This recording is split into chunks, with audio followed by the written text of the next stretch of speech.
Post today is bringing to you an interview whose intriguing content could well be a plot for another Collywood movie. Today, we are speaking to the former Assistant Commissioner of Customs on the former Vice Chancellor James Pitchai, and he will narrate to us as to how the former Vice Chancellor was involved in a gold smuggling case, how the officials had recovered a part of gold from Vellore and a part from Vincent Street.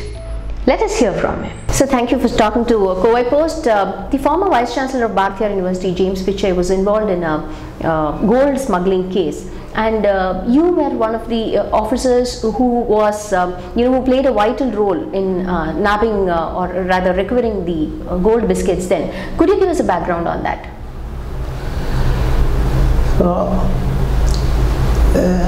On 28th of February. Okay. 1988, the Customs and Central Excise Department in Coimbatore, we received intelligence reports that some gold has been smuggled into Coimbatore. Okay. And it is likely to be distributed. Okay. To the jewelers here. So importing of gold was prohibited at that time. So the Commissioner of Central Excise Coimbatore at that time, Mr. Jogalekar, he was the Commissioner. He formed a special team, and there were 2-3 assistant commissioners and some superintendents. So we had a very big team was formed, yeah. And our officers were patrolling all the places. Then we caught hold of some of the people who are in the intelligence report, who were mentioned in that report. So we apprehended some of those people, and on interrogating them, we were led to a house in Vellore. Okay. One Soundararajan. So in his house, the 600 gold biscuits were stored. Okay. It was in jackets. So it was a total consignment of? Our intelligence report was that it was 750 gold biscuits. Okay. But only 600 was there. In his house? In his house. Then, on further interrogation of some of the people, then there was information that some of the gold was kept at another place. Okay. So one of the accomplices who is mentioned in our report was Mr. James Pitchai. Okay. At that time he was a professor in the Agricultural University, Coimbatore Agricultural University. Okay. Tamil Nadu Agricultural University. Okay. He was a professor with that. And so he was cited as the accomplice who was to facilitate the safe storing and the distribution of gold in Coimbatore. Okay. Okay. At that time, this investigation is led us to one Tirukudumba Kalyana Mandapam. Okay. It is situated in the Vincent Road. Okay. Okay. So it belongs to some church, Catholic church. So in the Tirukudumba Kalyana Mandapam, there are a few rooms like outhouse. So these rooms have been let out to various individuals. So one such room is let out to Mr. James Pitchai. It is under his possession. Okay. Okay. And he was running a chit fund. Okay. So he was using that room as his office for the chit fund purposes. Okay.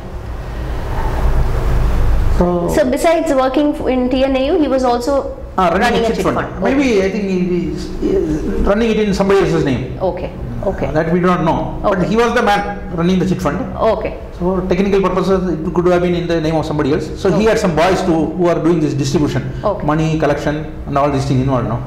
So that facility was being used by the smugglers. So very easily they can go and deliver the gold. Correct. They can collect the cash and all this. So he was found as the right person. So when we went to that room, it was locked. So the vicar of the church, I forgot his name. So he was called. So in his presence we opened the room in front of witnesses. Then we found that 50 gold biscuits were buried under the ground. Oh, okay. Under soil. Okay. And on interrogating one of the one of the distribution boys, one Marudagalam. Okay. He was a distribution boys. He admitted that he delivered 50 biscuits previous day to some shops. So there were 100 in all? 100. Okay. So another 50 they have sold earlier itself. Earlier, okay. So that 50 gold biscuit packed, it was there very much intact, and we recovered it. So what could be the worth? One gold biscuit is weighing 116 grams. Okay. One gold biscuit weighs 116. So on those days, I think it was about the whole consignment cost about 2.5 crores. What we caught. Okay. Those days. Okay. Today it will be very much astronomical. Yes, yes. So you took it. It was seized. So at the time of seizure, I think this James Pitchai, he was not available. Okay. He was posted to somewhere in Kumbakonam or near Adurai. Okay. His Tamil Nadu Agricultural University has got a branch there. So he was there. So our officers were sent and they picked him up. Okay. And he was brought here. Okay. He was interrogated. And in his statement also he agreed. And this vicar also agreed that this room is occupied by James Pitchai. We have let it out to him. And he said, I don't know what he is doing, but this is. So in his presence only we recovered. So he agreed to whatever has happened. And he gave it in writing also? He gave it in writing. Okay. He requested. Okay. Then the adjudication proceedings were there. Department adjudication. It is called quasi-judicial proceedings. So it was conducted by the Commissioner of Customs, Trichy. Okay. Because this area comes under the jurisdiction of the Commissioner of Customs, Trichy. Okay. In the meantime, these people were all remanded, arrested and remanded. Then later, Covai Post under Conservation of Foreign Exchange and Prevention of Smuggling Act. Covai Post, they were all detained. Okay. James Pitchai also? James Pitchai also. Okay. They were all detained. I think they went on appeal and sometime later they were acquitted. So that Covai Post they were allowed to come. But our quasi-judicial proceedings were conducted. In that this gold was absolutely confiscated to the government. The smuggled gold, that's 650 gold biscuits, 600 recovered from that house at Vallalo, 50 biscuits recovered from the Tirukudumba Kalyana Mandapam, that James Pitchai's room. It was been absolutely confiscated, and penalty was imposed on these some 14 people, 15 people who were part of this list. Okay. Everybody has played some role. Somebody has procured from Kerala, somebody has transported it by car. Okay. Somebody has driven the car. So huge consignment was going to different places. Smuggled was, I mean, the gold, huge consignment gold smuggled was. This was, I think, this is only part of it because some 3,000. The original case was somewhere in Bombay actually. See, the intelligence we got was from our own sources. The original source was that they had landed in India 3,000 gold biscuits. Okay. So there is also, it is also said that it is a part of Dawood Ibrahim's consignment. Is it true? That we do not know. It is all hearsay. Okay. Because in that underworld there was a lot of gangs. President Haji Mastan, he was there. Haji Mastan. Mastan was there. But wasn't he a part of Dawood Ibrahim? No. They were totally against. Oh, okay. Haji Mastan and Dawood Ibrahim were totally against. Okay. Because Haji Mastan, he was into only smuggling. He will not encourage this underground killing and those things. He was only smuggling. But the other the drug peddling, those things are all against the against principles. Yeah. Okay. So then there was a rivalry, group rivalry. So it was there. So we do not know to which group it belonged. There was a consignment, 3,000 biscuits landed in India. So that same it was tracked. Same time, gold was caught at Cananore, gold was caught at Calicut also, and some gold was caught at Mangalore also. All these were part of this 3,000. Oh, okay. So actually, the department was in the trail of this gold. Okay. So this what came to Coimbatore was also part of that. Okay. Sir, and how did what went against, or rather, how did James Pitchai get acquitted? For any gold case, any customs case, there are two stages. As soon as the customs case is detected, it will be adjudicated by the department. It is called quasi-judicial proceedings. That is, the officer is having the judicial powers, quasi-judicial powers. So there, based on the evidence available before him, the officer can take the decision. So he has convicted, he has been convicted. In the sense, the gold was confiscated absolutely to the government of India and penalty imposed.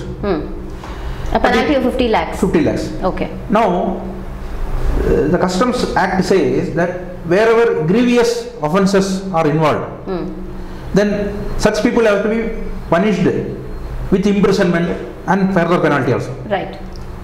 So when such clauses are invoked, that means it is called prosecution. We have to file a prosecution. So for that prosecution, department, the higher officials, commissioner level officer, they decide, they study the case, they decide whether it is worth prosecuting. So there is some guidelines, government of India guideline. So this being a big case, they ordered for prosecution. So once the person is prosecuted, if the prosecution comes out successfully, the person will be sentenced to imprisonment. Yes. So in the court, this has been done by a court, Chief Judicial Magistrate Court, CJM Court. The court takes the evidences as per the CRPC, Evidence Act. The evidence that is present will be like any other criminal case. Whereas in the quasi-judicial proceedings, we don't invoke CRPC. That is, as per the Customs Act itself, evidence, the statements made before a customs officer is amounting tantamount to a statement made before a judicial officer, the magistrate. So the whole thing stands. So there was absolutely no question of anybody retracting the statement. Whereas in this court, these witnesses, many of the witnesses, including the vicar, in whose presence we recovered the gold, they all retracted. They said they are not aware of what has happened. They merely, the officers came and forced them to sign the documents. Okay. So the court immediately said the witnesses have become hostile.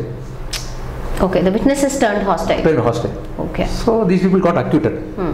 But fact remains that the gold was seized. And the fact remains that penalty was imposed on James Pitchai. Okay. That has never been set aside. Okay. So where do we find documents to say that, he has defaulted? Because he has not paid the money. Right. The amount that was he should have paid has not paid. He went to Sestat also. Customs Excise Gold Control Tribunal is there, SIGAT. In that Gold Control Tribunal also, they upheld the penalty imposed by the Commissioner Trichy. But that is the fact. The criminal court, that they did not sentence him. In that he got acquitted. But from our point of view, Customs Department point of view, it is not a honorable acquittal from our point of view, because he, in the books of the Customs Department, he remains an accused person. Accused, okay. Anyway, I am retired now. Right. See, these things happened long back. Right. So I do not know what is the position. Currently. If you go to Trichy, the Customs Department legal section of the Customs Department in Trichy, you will be able to, you can get the information. Okay. Thank you for narrating the happenings then in such detail. Thank you so much, sir.